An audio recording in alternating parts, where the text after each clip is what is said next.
vestido uma roupa de santidade que não tem. E sim, ser uma pessoa cidadão comum, consciente de que somos o que? Espíritos em evolução, estamos aqui para observarmos o que seria da vida. Seria a vida apenas só para gozar os prazeres da vida? Utilizar o dinheiro, que é necessário progredir também materialmente? Utilizar bem o dinheiro? Mas será que a vida é só do berço até o túmulo? O que dizer das crianças que nascem superdotadas? O que dizer das crianças que nascem com anencefalia? Que Deus é esse? Deus é justo?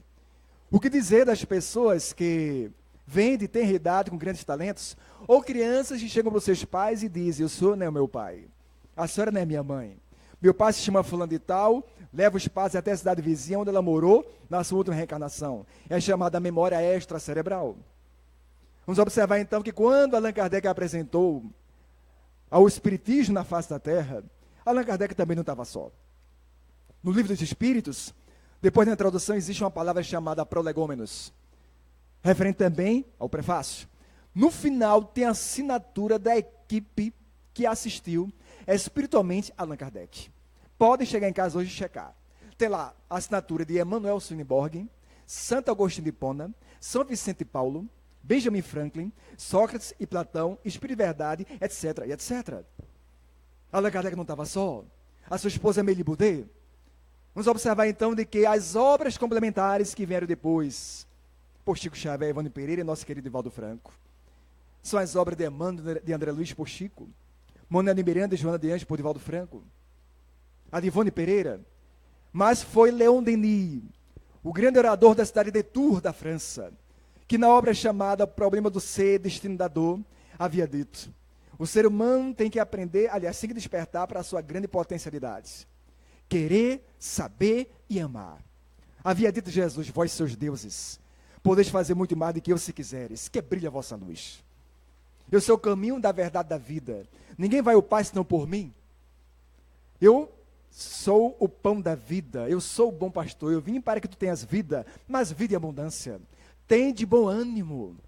O ano 2018 está apenas começando. Tenhamos bom ânimo para o nosso objetivo em nossas vidas, seja em todos os setores das nossas vidas. Reanimemos.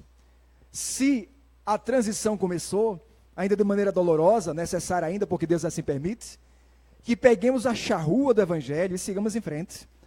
Vamos observar que o Espiritismo não tem lugar para fanatismo.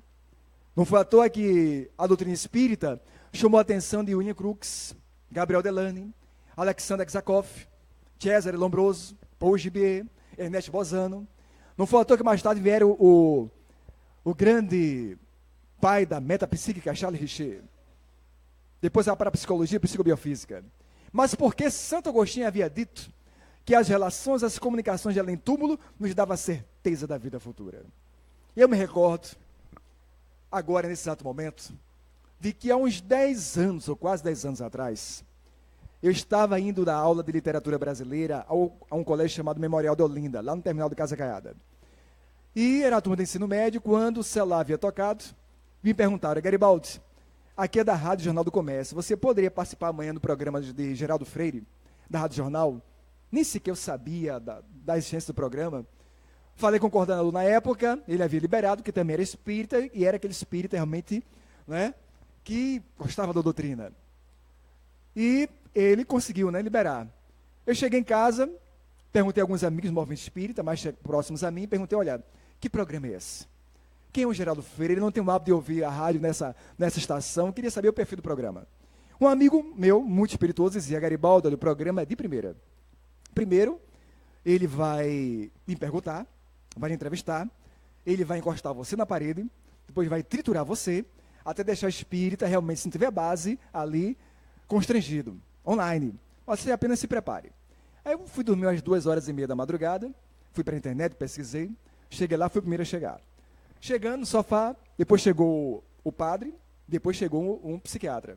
O padre chegou ao lado com um amigo dele, e num clima muito hostil. Sentou-se ao meu lado, também não sabia que era padre, e para quebrar o clima, aquele gelo, aquele clima hostil, né, de seriedade, de sisudez, eu perguntei, pensei que ele seria psiquiatra. Ele disse, não, eu sou padre e tal. Eu, prazer. Quando eu disse que era espírita, o sorriso não veio à face. Aí eu disse, vou mudar de assunto. Vou aqui falar sobre o Vaticano, sobre o Papa. Aí o sorriso veio à face. Aí começamos a conversar, a criar um clima mais amistoso. Aí chegou o psiquiatra, passou como se fosse um cometa, né? Sem dar bom dia a ninguém. Aí ficou lá com o Geraldo Freire. Aí chegou Graça Araújo, vocês devem conhecer Graça Araújo, é realmente uma graça de pessoa. Chegou muito afável, muito meiga. Daqui a pouco Geraldo Freire fez assim e dizia, entra na rede. Sentamos à mesa. Fica aqui o padre, eu e o psiquiatra. Aí Geraldo Freire olhou para o padre e disse, padre, o que é que a Igreja Católica poderia falar sobre as pílulas do Frei Galvão, pela teologia católica? Porque eu conheço desde criança a mulher de branco no interior. Eu queria saber então qual a explicação que a Igreja Católica pode apresentar. Aí o padre começou a explicar pela sua fundamentação teológica e foi quando, pela sequência, depois do padre seria o espírita e depois o psiquiatra. Aí Geraldo Freire pulou o espírita, não sei porquê, e perguntou ao psiquiatra. E perguntou ao psiquiatra qual seria a posição, a postura da ciência. Existe ou não existe espírito? Aí o psiquiatra bateu na mesa para intimidar a gente e disse logo, Geraldo, a ciência não comprova nada. Não existe nada desse negócio de espírito. E eu fiquei aguardando a pergunta da misericórdia, que seria a terceira pergunta para quem? Aí ele olhou e disse, Garibaldi, agora aquele tom bem amoroso e cristão, aspas, e você, Garibaldi, o que o espiritismo tem a dizer? Depois da visão religiosa católica e da visão psiquiátrica, existe ou não existe espírito? Eu disse, bem, Geraldo, antes de falar do espiritismo, eu queria falar para você sobre experiência quase morte. Falei rapidamente. Queria falar para você sobre psicologia transpessoal, sobre neurociência, sobre transcomunicação instrumental, sobre psicobiofísica, sobre parapsicologia. Queria falar para você sobre um pouco de física quântica. E agora eu vou falar para você também sobre a ciência espírita. Depois da ciência espírita, citei os grandes vultos da ciência e, claro, a grandeza de Allan Kardec. Mas, no final da minha resposta, o padre, não sei quem estava espiritualmente o acompanhando, com certeza deveria ser um inimigo do espiritismo, que pegou o microfone sem pedir licença e disse, Geraldo, quero dizer uma coisa a você. Esse rapaz aí, Garibaldi, pode passar aqui o dia todo falando de espiritismo, mas não vai mudar a minha concepção. Eu não estava ali para fazer proselitismo nenhum, como não é a proposta do espiritismo. E eu estava aguardando. Quero dizer a você, Geraldo, que eu sou formado em letras e que Chico Xavier era um charlatão. Porque Chico Xavier, o que ele escrevia, isso era do seu subconsciente. Qualquer pessoa que escreve, vem do seu subconsciente. Aí eu pedi licença, Geraldo. Aí Geraldo, notei que pela primeira resposta, Geraldo gostou da abordagem espírita. Estava torcendo por uma resposta. Aí peguei o microfone e disse, bem, Geraldo, quero aqui com todo respeito, sem perder o equilíbrio emocional do debate, dizer ao meu amigo, o padre, de que o seu superior, o Papa João Paulo II, antes de desencarnar, ele autorizou até hoje alguns confrades do Vaticano, como o padre Pellegrini Ernetti, Remy Chauvin, com formação em física nuclear, como também o padre François Briner, que faça contatos com os defuntos, com os mortos, com os espíritos, através de televisão e computador, chamada transcomunicação instrumental. E que Chico Xavier, quando tinha 17 anos, quando psicografou a obra chamada Parnaso Além Túmulo, a Academia Brasileira de Letras mandou o seu representante, chamado Agripino Greco. Pesquisou, analisou todo o estilo parnasanista de Olavo Braz Martins dos Guimarães Bilac, de Raimundo Correia, dos grandes poetas da literatura brasileira, dessa escola parnasanista, e chegou à constatação que realmente só poderia ter sido eles que voltaram do além para psicografar por Chico Xavier, que só tinha quase o primário, nunca tinha feito curso de letras, nem um curso de ensino médio. De onde vinha esse jovem mulato médium que tinha esse dom? Não poderia ter sido o seu subconsciente. Aproveitei o gancho. Olhei para o psiquiatra e disse, inclusive, doutor, hoje existem também muitos psiquiatras de ponta. Existe neurociência de ponta. Eu comecei a citar algumas universidades, como a USP, Unicamp, a Universidade do Arizona, Dr. Jim Tucker, Dr. Gary Schwartz, a Universidade de Virgínia, Dr. Jim Tucker. Comecei a citar aqui algumas universidades também do Brasil, espíritas, não espíritas, que estão pesquisando e comprovando a existência de uma consciência que dirige o cérebro, e não o cérebro que dirige a consciência. Quando eu terminei, eu notei que Geraldo estava quase pulando da cadeira, torcendo em prol da bandeira espírita. E eu deixei bem claro que o espiritismo não está para fazer proselitismo, que foi o que disse Allan Kardec na obra chamada O que é Espiritismo. E que Chico Xavier também disse no programa Pinga Fogo em 71. Porque lá em Obras Póstumas, disse Allan Kardec, o espiritismo não está para quem já está satisfeito com as suas concepções religiosas. E sim aqueles que não estão mais satisfeitos com as suas concepções religiosas e querem concepção transreligiosa. Aí o Espiritismo está para essas pessoas. Naturalmente. Porque o Espiritismo respeita a liberdade de consciência. Não impõe nada. Expõe. Não agrada. Não agride. Responsabiliza-nos. Aí foi quando o Geraldo fez a outra pergunta, o programa fluiu numa velocidade ciclópica. A última pergunta foi, Garibaldi, qual a visão de Jesus no Espiritismo? Jesus é a vida futura. Bem, Geraldo, primeiramente, a gente aprende na doutrina espírita de que ser espírita é ser cristão. Mas também é ser cristão sem fronteira. Por quê? Tem cristão com fronteira? Tem. Muita gente tem cristãos com fronteira. Gandhi já dizia isso. Havia dito Mahatma Gandhi, eu amo a Jesus Cristo, mas eu tenho muito medo dos cristãos que matam e que agridem em nome de Jesus. São aqueles fanáticos, intolerantes, como aconteceu lá na Idade Média com a Santa Inquisição.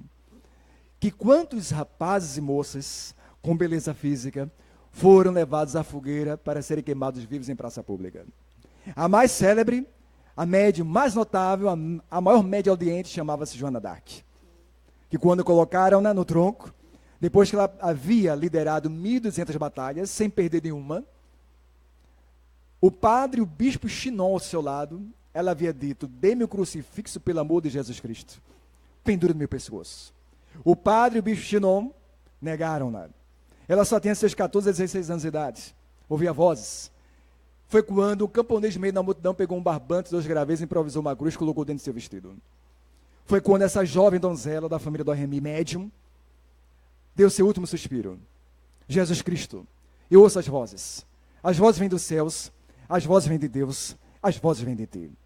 Queimaram seu corpo mais uma vez para não restar nada sobre nada. O padre olhou para o bispo Chinon e dizia, tinha a ligeira impressão de que acabamos de queimar uma santa. 4 séculos passaram-se. Foi quando a Igreja Católica reconheceu seu erro. Até hoje é canonizada a Santa Joana d'Arc. Aqui no Brasil, Humberto de Campos por Chico Xavier, na obra chamada Crônicas Além Túmulo, revela-nos. A obra se chama Crônicas Além Túmulo, de que Joana d'Arc foi a reencarnação de Judas Iscariotes. 20 anos após, o médico Divaldo Franco, na obra chamada Mensagem ao Amor Imortal, a poetisa católica desencarnada Amélia Rodrigues, que trabalha com Divaldo, revela, ratifica, confirma de que Joana d'Arc foi a reencarnação de Judas Iscariotes. A lei da reencarnação. Aí foi quando eu dizia para Geraldo, o cristão com fronteira é aquele que é cheio de casta na sua mentalidade. Ele exclui os outros, dentro e fora de um templo religioso. Ele exclui os outros, dentro e fora do movimento religioso. É aquele que forma grupo seleto e exclui os outros. E que só ajuda aqueles que é ou do seu templo, da sua igreja, ou do seu grupo seleto. O resto, ele condena. Ser cristão sem fronteira, a gente aprende o Espiritismo, é observarmos que a humanidade toda é a nossa grande família, e que o universo é a nossa grande casa. Na casa do meu pai, há muitas moradas. Havia dito isso Jesus Cristo. Altruísmo, porque as maiores chagas da humanidade se chamam orgulho e egoísmo. Qual é o antídoto para o orgulho e egoísmo? Porque o materialismo também é uma grande chaga da humanidade. Não foi à toa que Allan Kardec, na questão 798, havia perguntado a Allan Kardec, qual será a influência do Espiritismo no progresso da humanidade inteira? Não dos espíritas só, da humanidade. Responderam a Allan Kardec os espíritos superiores. Primeiramente, destruindo o materialismo. Porque uma pessoa materialista, que só vive da cultura do ter, ela passa a vida toda curtindo numa boa vida, mas sem valores morais e espirituais. Ao desencarnar, vai ser que nem aquela mulher chamada Claire, da Oração Inferno, segunda parte, em que ela apresenta Allan Kardec, dizendo que era muito culta, muito bela, que tinha dinheiro. Diante da lei dos homens, não tinha nenhum erro. Era reconhecida na sociedade, mas estava muito mal, precisando de muita prece. Porque perdeu o tempo todo na vida só curtindo a vida. Pagava os impostos em dia, mas só curtia a vida, nunca tinha tempo para ajudar ninguém, primeiramente a se ajudar. A trabalhar nela os seus valores morais. E é nessa mensagem que depois o próprio mentor da Sociedade Parisiense, de Estudos Espíritas, São Luís, que foi um grande santo da Igreja Católica, 300 anos atrás, que apresentou Allan Kardec, em que faz um comentário a Allan Kardec, através das médiuns, sobre a situação dela, preparando-a para a próxima reencarnação. Porque a Oração ao Inferno é um livro monumental, principalmente a segunda parte, que nos ensina o que será de nós amanhã, na vida futura, se a gente não aproveitar a partir de agora, não começar o Rei de Deus através de agora, valorizando-nos, valorizando a vida, a nossa saúde, a nossa vida, nos amando e também amando a vida. Não tenhamos tempo, não perder tempo com vazios existenciais. O mundo hoje atravessa por um grande vazio existencial. O mundo evoluiu tecnologicamente, culturalmente, sem sombra de dúvida, mas ainda está muito aquém moralmente. A doutrina espírita, sendo o cristianismo redivivo, nos resgata esses valores universais chamado cristianismo. Vamos observar então, foi quando eu disse a Geraldo Freire. Geraldo Freire, ao meio-dia, encerrou o programa. O interessante foi no final. Quando me levantei para cumprimentar o padre e o psiquiatra, quando eu levantei, foi quando o padre me deu as costas, o psiquiatra também me deu as costas e seguiram. Eu tranquilo na minha. Geraldo me apertou, me abraçou e abraçou até quase meu perispírito. Um aperto grandioso. Eu saí, o pessoal começou a ligar no meu celular, eu agradecendo a vibração de todos e terminei. Consciência tranquila. Se o exemplo de intolerância foi deles, a cada um responde segundo as suas obras. O mais importante é isso. Façamos a nossa parte. Porque vamos observar que o Espiritismo, com muita propriedade, Allan Kardec, ele havia perguntado na questão número 23, o que é o Espírito? O princípio inteligente do universo. Não foi à toa que Jesus, quando apresentaram a ele a mulher adúltera, querendo que ele condenasse, pensando que Jesus seria um moralista. Moralistas são espíritos atrasados. Jesus é um espírito crístico, nos veio o quê? Nos mostrar o caminho da gente se espiritualizar, a gente se educar moralmente e espiritualmente. Quem não tiver pecado, atire a primeira pedra. Mulher, ninguém te condenou, voltas e não tornas a pecar. Eu também não te condeno. Mas não foi só para ela, foi para todos nós também, da humanidade inteira. A doutrina espírita, essa doutrina que nos liberta da ignorância, conheceis a verdade, e a verdade vos libertará. Libertar do domínio. Se alguém domina a outra, encarnada ou desencarnada, olha lá o livro dos médios, o que Erasto disse Allan Kardec, tenha cuidado. Esse espírito, encarnado ou desencarnado, não tem boas intenções com você. Liberte-se. Você tem essa força. Não se deixe ser dominado ou dominada. Tenha a sua própria liberdade e consciência. Tenha o seu ponto de vista, a sua opinião própria. Não perca a sua identidade para viver em função dos outros. A depressão hoje, que graça na humanidade, também significa a falta também de auto-amor. Quantas pessoas estão com autoestima lá embaixo e se deprimem facilmente?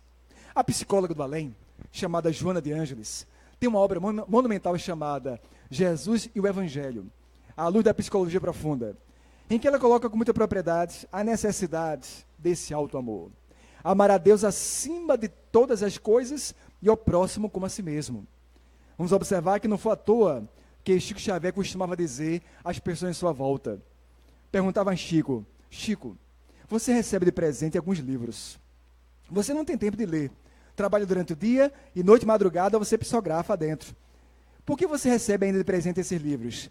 Dizia Chico Xavier, meu filho, porque esses livros, eu só coloco a mão em cima e absorvo todo o conteúdo do livro. Isso não é mediúnico, é anímico, é um dom de psicometria que eu tenho, para não desfazer e também não destratar aquela pessoa, o carinho que ela me deu aquele livro. Chico Xavier, a maior antena mediúnica do século XX. Vamos observar de que Chico Xavier, que só na obra chamada de André Luiz, chamada Ação e Reação, nos revela. Quando a pessoa se encontra numa igreja, ou um templo qualquer, no caso, vamos supor, como André Luiz refere-se, uma igreja católica, que tem aquela hóstia do sacerdote que ela toma, recebe. A hóstia por si só não tem efeito nenhum, mas o crente, a crente, o religioso, a religiosa, com um pensamento sincero levado a Deus, a Jesus, atrai naquele exato momento os bons espíritos, que aplicam passe na hóstia, ela desce como oblata de luz. E na casa espírita, a água fluidificada, o passe, a bioenergia, a palestra sobre o evangelho, tratamento espiritual, terapia espírita, em que os benfeitores espirituais inspiram os trabalhadores da casa espírita. Apresenta na nossa tela mental Jesus caminhando, o seu encontro em Cafarnaum, na Galileia, os seus ensinamentos. O Espiritismo nos faz, como diz no Evangelho segundo o Espiritismo, capítulo 2, nos dilata o nosso horizonte. A nossa visão do Evangelho se amplia. Através da reencarnação, vamos observar os sentidos, os pontos que eram ininteligíveis se tornam claros e inteligíveis. A rainha Elizabeth de França encerra esse capítulo de maneira muito penosa, pedindo prece, porque foi uma rainha que não utilizou bem o seu poder. Ao desencarnar, viu pessoas que eram abaixo dela, socialmente falando, no mundo espiritual muito superior a ela, porque ela não tinha humildade. Arrogante, prepotente, que pisava, humilhava várias pessoas e súditos. E vamos observar de que o Espírito nos dá esse grande exemplo. Eu me recordo quando Chico Xavier tinha o hábito de ir na casa de Conceição, a sua amiga, que era surda, cega e muda, e o corpo todo deformado. Certa vez ele levou Divaldo Franco, levou um médico materialista e outras pessoas. Chegando lá, levou lá comida, estava passando fome, Conceição, era no barraco da favela. O espírito de Eurípides Bassanufo já estava na porta esperando Chico Xavier, que acompanhava ele também nesse trabalho social. A irmã de Conceição abre a porta e dizia: Chico, graças a Deus você chegou, Chico Xavier. A gente estava passando necessidades. E eu sonhei essa noite que você vinha trazer pão para a gente comer, passar e matar a nossa fome. E Chico Xavier perguntava: onde é que ela está? A sua irmã. Está lá no quarto. Chico Xavier entrava no quarto, estava Conceição deitada, surda, cega, muda, todo deformado seu corpo. Chico Xavier chegava, aproximava-se, pegava o pente, penteava seu cabelo e cantava a música de niná. Como era cega, não via Chico. Como era surda, não ouvia, mas começava a se mexer.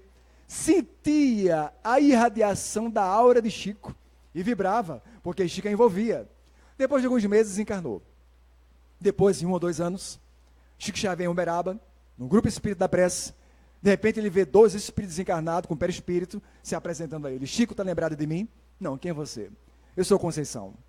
Mas a Conceição que eu conheci, que eu convivi no plano físico, era deformada fisicamente. Era surda, cega e muda. Chico, ali foi a minha última reencarnação. Foi débitos que eu tinha ali para resgatar. Porque há séculos atrás eu fui muito bonita, muito inteligente, muito rica, que destruí muitos lares. Pisei muita gente na miséria social, abaixo da linha da pobreza. Quando desencarnei e despertei e me arrependi, o remorso foi tão grande, o sentimento de culpa, que eu pedi para reencarnar. Surda, cega e muda e o corpo deformado. Eu agora já regenerei o meu perispírito. Estou aqui com o perispírito completo. Me preparando agora para reencarnar. Mas foi concedido pela divindade, por Deus, que eu viesse, pedi muito para que eu viesse hoje visitá-lo, para te agradecer, Chico Xavier. Não apenas pelo pão que matava a minha fome, mas pela tua presença, Chico Xavier. Tua presença de amor, de cristão, de fraternidade, de solidariedade, de calor humano. Vim te agradecer porque pelas leis de Deus, universais e morais da vida, a lei da reencarnação, de ação e reação, causa e efeito, e agora estou me preparando para reencarnar sem deformidade física, para continuar a minha evolução espiritual ao longo das reencarnações, como todo ser que habita esse orbe terrestre, que somos nós. O Espiritismo, disse Allan Kardec, caminhará com os homens, sem os homens, ou apesar dos homens. Nada pode deter a marcha do Espiritismo na face da Terra. Não foi à toa que, quando Joana de Ângeles disse uma vez para Divaldo Franco, quando Divaldo chegou do cardiologista, chegou muito deprimido, amansando o caminho, chegou no quarto, porque o médico havia dito a ele: Divaldo, as tuas artérias coronarianas estão todas estragadas. Volte para casa e espere a morte chegar. Não posso fazer mais nada. Divaldo chegou no quarto, deitou-se, literalmente esperou a morte chegar. A Joana apresenta-se a ele, a sua mentora espiritual. Divaldo, o que tu sentes? O que sentes? A senhora não está sabendo, não? Estou aqui 90% morto. O médico disse que eu esperasse a morte chegar. Joana olhou para ele e dizia: e qual o problema se eu estou 100% morta? Chama teus alunos, teus filhos, vai agora para a mediúnica, para o trabalho, mas mesmo arrastado você vai, que eu estou esperando você lá. 2 filhos adotivos, amansando o caminho, levaram Divaldo arrastado. Na época, Nício de Souza Pereira ainda estava encarnado. Só fez olhar para Divaldo e disse: foi Joana, não foi? Foi ela. Começou a mediúnica, a prece, 1h30 de mediúnica, recebeu o espírito sofredor, mentor espiritual, mensagem de Joana. No final, depois da prece final, e cadê a dor no peito? angina havia passado. Ficou calado, chegou no quarto, deitou-se, a Joana apresentou-se de novo. E agora, Divaldo, o que sentes? Eu agora estou sentindo mais nada, nenhuma dor. Tu agora estás curado. Durante o trabalho mediúnico, fizemos uma cirurgia nas tuas artérias coronarianas. Revitalizamos as tuas artérias coronarianas, a pedido de uma ente querida sua. Adivinha quem foi? A sua mãe, que pediu por você. E pela misericórdia de Deus e o teu mérito, mais moratória foi concedida a você. Até hoje. Divaldo Franco. Porque Joana de Ângeles, para quem não conhece, foi a Joana de Cusa, na época de Jesus Cristo, quando estava conosco. O seu marido não a respeitava mais como esposa nem como mulher. Apenas a tratava como objeto qualquer. Ela conheceu Jesus em praça pública. Mestre, deixa eu te seguir. Vai para casa, Joana, e cuida do teu marido e teu filho. Mas ele não me olha mais como esposa. Então cuida dele como filho ou também como o irmão. Cuidou, tornou-se viúva, surgiu a perseguição aos cristãos. Ela é amarrada no tronco, feito Joana d'Arc. O seu outro filho amarrado no tronco e outro filho escondido no meio da multidão. Quando o soldado romano chega com a tocha incandescente, pergunta a ela: abjura-te, Joana, abandona esse Jesus? Joana de Cusa, ela dizia: não abandono. Eu não abandono porque Jesus também não só me ensinou a segui-lo, mas também a te amar, soldado. O filho, desesperado, dizia: mãe, abjura-te, mãe, ele vai nos matar. O filho não tinha maturidade psicológica da mãe. Desencarnou muito mal. A mãe desencarnou muito bem, segundo a obra chamada Boa Nova, Irmão X por Chico Xavier. Foi o próprio Jesus que a recebeu. Mais tarde, esse filho que desencarnou muito mal, reencarnou no Brasil com o nome chamado Nilson de Souza Pereira. E o outro filho, que estava no meio da multidão escondido, reencarnou no Brasil com o nome chamado Divaldo Pereira Franco, que ajudou o Nilson de Souza Pereira a amar Jesus de novo, através do Consolador Prometido do Espiritismo. Lá na Mansão do Caminho, não só com trabalho social, não só com trabalho mediúnico, mas também através do cristianismo nascente, de Jesus e Allan Kardec. Nilson de Souza já desencarnou, já deu algumas comunicações pelo médium Divaldo Franco, mostrando que a vida continua. A vida não é só até o túmulo. Vamos observar de que as pessoas, hoje em dia, que ainda o materialismo predomina, muitas pessoas negativas pensam que o mundo está perdido. Jesus sempre está no leme e vai estar. Deus está acima de tudo. Provações e expiações, todos passamos. O Consolador Prometido nos dá essa estrutura moral, psicológica, emocional. Não foi à toa que o Dr. Bezerra de Menezes costumava dizer: juntos nós somos força, separados somos apenas pontos de vista. Não foi à toa que Allan Kardec sempre chamava atenção sobre a fé inabalável, aquela que encara a razão frente a frente, em todas as épocas da humanidade. É a fé inquebrantável. Ser espírita é ser cristão. É procurar ter coragem nos momentos mais difíceis. A prece como é necessária. Como a prece nos fortalece. Mas a prece por si só não é tudo. É a prece e a ação. É orar e arar. E enfrentar os desafios da vida. A doutrina espírita, ela nos dá a resposta, nos dá o bálsamo, mas também nos dá as ferramentas. Eu me recordo que quando Sueli Caldas Schubert, ela havia perguntado a Divaldo Franco, de que se o poder do Cristo realmente, ele, por viajar o mundo inteiro, tinha se consolidado e realmente o poder do Cristo estava acima de Buda, de Lao Tse, de Forri, de Krishna, de tantos outros espíritos altos. E Divaldo dizia que não tinha dúvida. Com todo respeito, porque foi Emmanuel por Chico Xavier, na obra chamada Caminho da Luz, que havia nos revelado que foi o próprio Jesus Cristo quem enviou Krishna na humanidade, quem enviou Buda, Lao Tse, Forri, para preparar a chegada dele, para preparar a encarnação dele. Francisco de Assis, irmão Sol, irmã Lua, Senhor, fazei de mim um instrumento de vossa paz. Francisco de Assis, que no século XII reencarnou com Clara de Assis. Francisco de Assis, que na época, no Vaticano, quando ele chegou no Vaticano e tentaram prender o próprio Francisco, o Papa havia sonhado na noite seguinte, anterior, de que um ser superior a ele iria visitá-lo no dia seguinte. Desceu do trono. Foi beijar os pés sujos e descalços de Francisco de Assis. E dizia para Francesco Bernardone: Francesco, o seu lugar é dali de onde eu vim. E Francisco de Assis respondia ao Papa da época, a sua santidade, muito obrigado. Mas o meu templo não está aqui entre quatro paredes. O meu templo se chama Coração da Humanidade. Deixe-me seguir os passos do Evangelho de Nosso Senhor Jesus Cristo. Conversava com os muçulmanos. Mostrava exemplo de tolerância com a diferença, tão necessária nos dias de hoje. Mostrava exemplo de que ser cristão é ter a humanidade realmente como uma grande família. Como Gandhi nos deu esse exemplo. Albert Schweitzer, Luther King, Dom Helder Câmara, Madre Teresa, Irmã Dulce, Sai Baba, e Chico Xavier, Thich Nhat Hanh, tantos e tantos outros.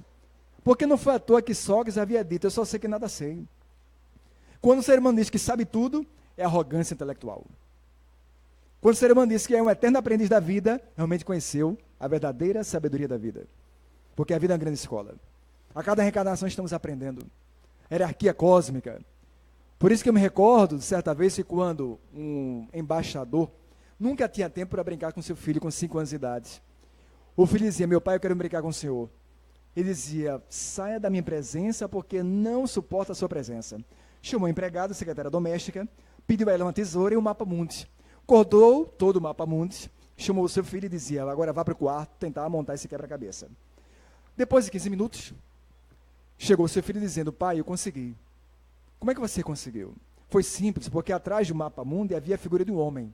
Cheguei à seguinte conclusão, consertando o homem, logo consertarei o mundo.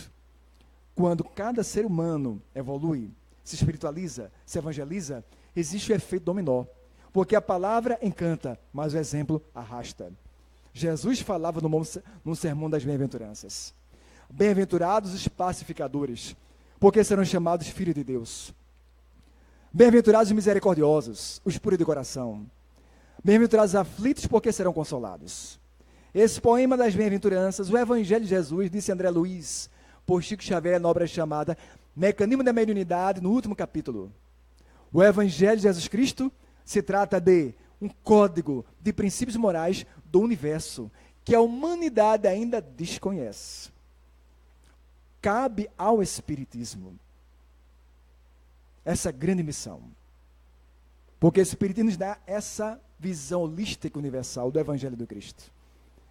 Não foi à toa que o doutor Adolfo Bezerra de Menezes Cavalcante, que não precisa mais reencarnar nesse orbe terrestre, que já se prepara também para reencarnar nessa transição planetária, que tinha tanto e tem afinidade com Maria de Nazaré, como também o tinha e tem o nobre espírito de Eurípides Bassanufo, lá em Sacramento, que hoje dirige no além o Hospital Esperança, em que atende com o doutor Bezerra de Menezes, estuda com os grandes pais da psicologia e os pais da psiquiatria, preparando-os para a próxima reencarnação agora, para acrescentar o que faltou na psicologia humana e na psiquiatria também moderna, porque o mundo nunca precisou tanto de amor como hoje em dia. O mundo nunca precisou tanto de Deus e de Jesus como hoje em dia.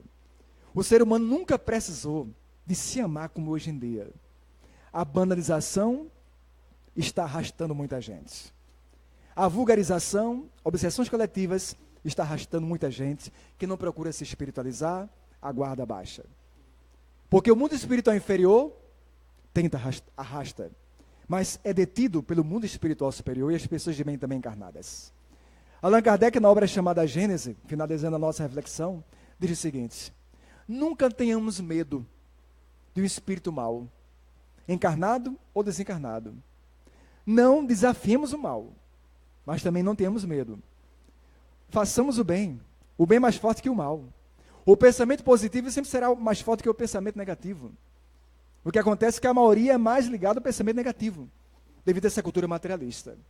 Mas hoje, eu gostaria de finalizar de maneira diferente a minha palestra, a minha conversação, a reflexão. Já que estamos começando um ano novo, 2018, no primeiro mês do ano, antes de passarmos para a prece final da direção, pedindo permissão à mesa da direção, eu convido que todos fiquem de pé, por gentileza. Vocês vão estar ao lado de pessoas, à sua direita e à esquerda, que vocês vão poder dizer, apertar a mão e abraçar, dizendo um feliz ano novo e que Deus lhe dê muita saúde, paz e prosperidade. Aproveite agora e vamos nos congratular. Casa espírita é um colo de mãe, que abraça todos nós. É cristianismo, é amor em ação. Mas, para não se empolgar, voltamos à prece final. Muita paz, muita luz, que Deus nos abençoe.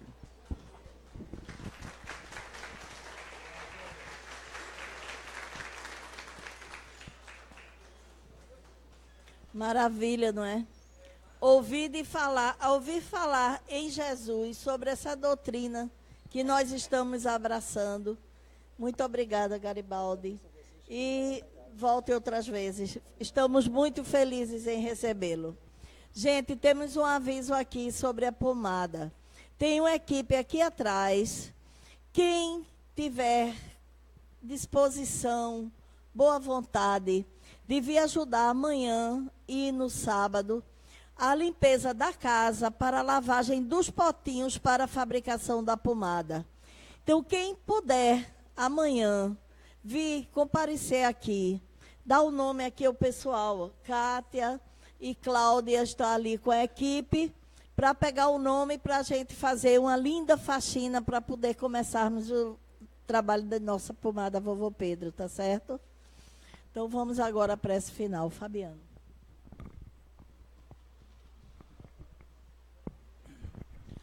Vamos elevar o nosso pensamento a Deus, nosso Pai de amor e de misericórdia, a Jesus, o nosso amigo incondicional de todo sempre, pedindo humildemente que Ele instale em nossos corações o seu reino de amor, que possamos dar bons frutos através dos nossos pensamentos, das nossas ações, que possamos ser mais tolerantes e mais benevolentes e amorosos com o nosso próximo e que possamos reconhecer em nossos irmãos Jesus.